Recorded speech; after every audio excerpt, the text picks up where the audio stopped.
The summer of 1975. A dark fin slicing through the water. A scream that echoed across theaters. Jaws wasn't just a movie. It was an event, a revolution, the birth of the modern blockbuster. Audiences lined up around the block, clutching their popcorn and holding their breath. But behind the terror of the shark, it was the faces, the cast, that anchored the story. From the stoic chief of police to the determined oceanographer, to the grizzled shark hunter, whose monologue still haunts us. Their performances carried Spielberg's vision into history.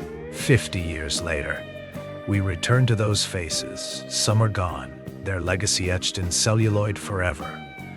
Others remain, living testaments to Hollywood's golden years. Tonight, we'll travel through time, seeing them as they were, young, hopeful, and fearless.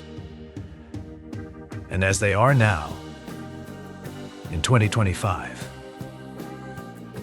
What became of Roy Scheider's quiet strength? How did Richard Dreyfuss wrestle with fame? What legacy did Robert Shaw leave behind? And where are the supporting stars who gave the film its texture, its heartbeat? This is not just a retrospective. It's a journey back into a moment that defined cinema, and a look forward into the twilight of those who lived it. Their laughter, their struggles, their triumphs. What really happened to them? And it begins with the man who faced the shark from Amity's shoreline, Roy Scheider. Roy Scheider, Chief Martin Brody. Born November 10, 1932. Roy Scheider was 42 when he stepped onto Amity Island as the reluctant hero.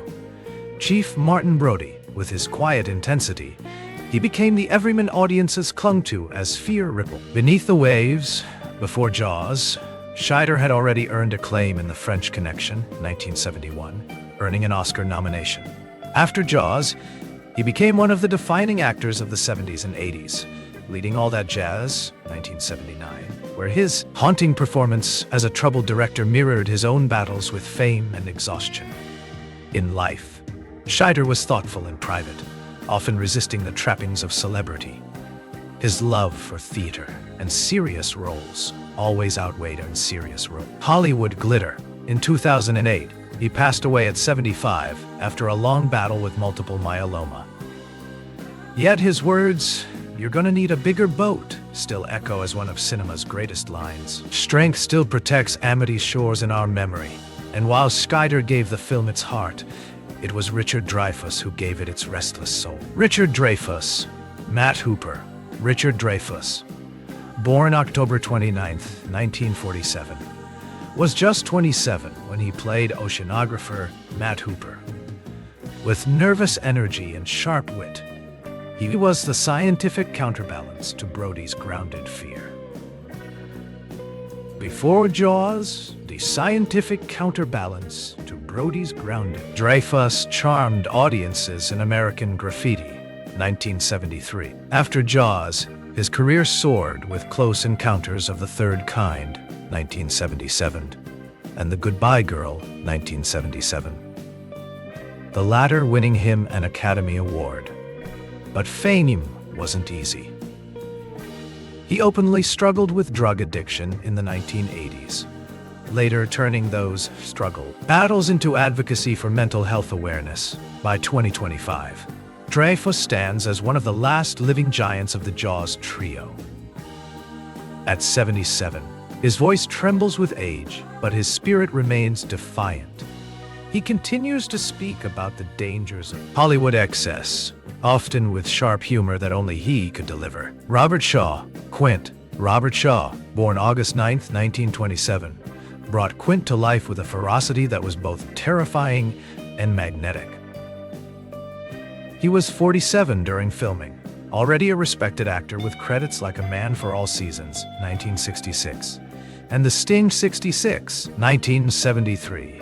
Dard on Sherwin Dow. Quint's chilling monologue about the USS Indianapolis was not only a highlight of the film, but a testament to Shaw's mastery. On set, his tempestuous energy mirrored his character, by turns difficult, brilliant, and unforgettable.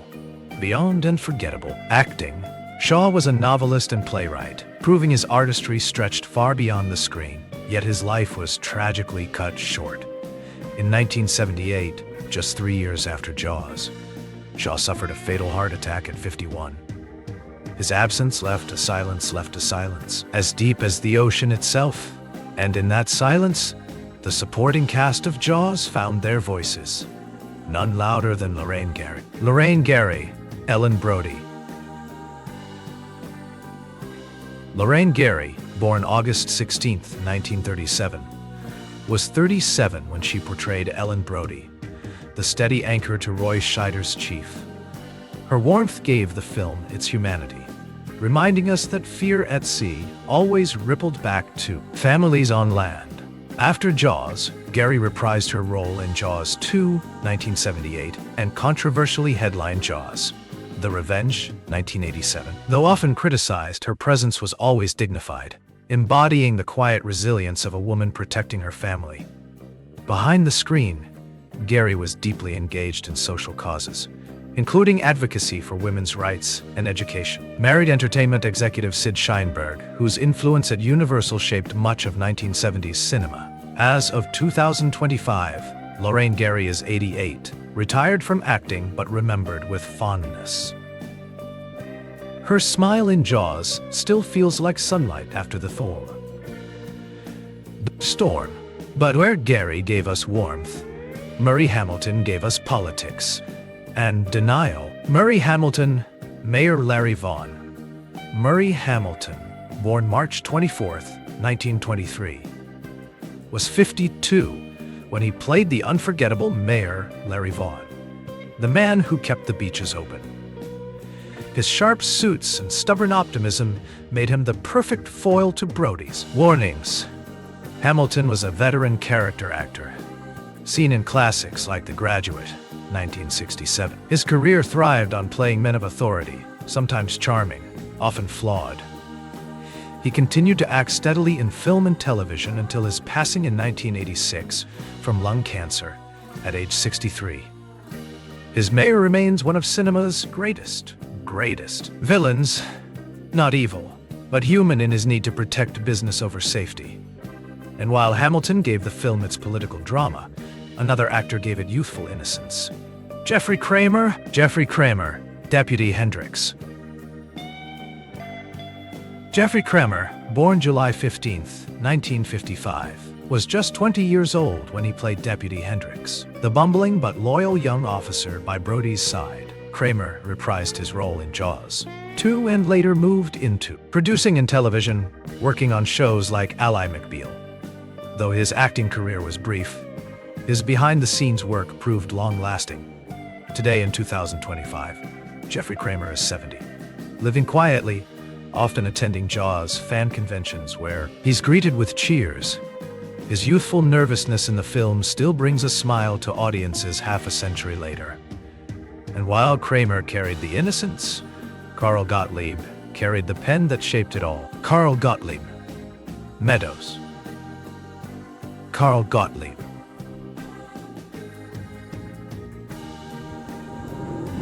(1938) was 37 when he appeared briefly as newspaper editor Meadows. But his greatest contribution was behind the scenes, as co-writer of the screenplay, sharpening Spielberg's vision into a scenes. Paris taut and forgettable story. Gottlieb's wit and timing gave Jaws its human heartbeat, balancing terror with humor. Beyond Jaws, he wrote for The Jerk, 1979, and remained a respected figure in Hollywood's writing community as of 2025. Gottlieb, 25, is 87, semi-retired but still celebrated at festivals and retrospectives. His stories about Spielberg and the shark that didn't work are Hollywood legend.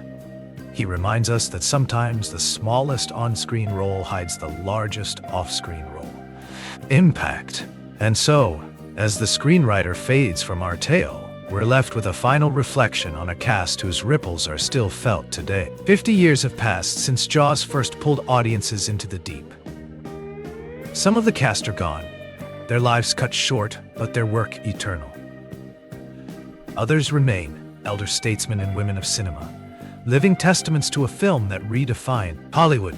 Their legacy is not just in the shark, the screams, or the suspense. It's in the humanity they brought to the story. They were parents, lovers, skeptics, fighters. They were us facing the unknown. As we look back, we're reminded of the fragile nature of time, how a line, a look, a role can outlive us all. Jaws gave us fear, but it also gave us courage. The courage to stare into the abyss and not look away. To those we've lost, we say thank you. To those still we've lost, us, we offer gratitude.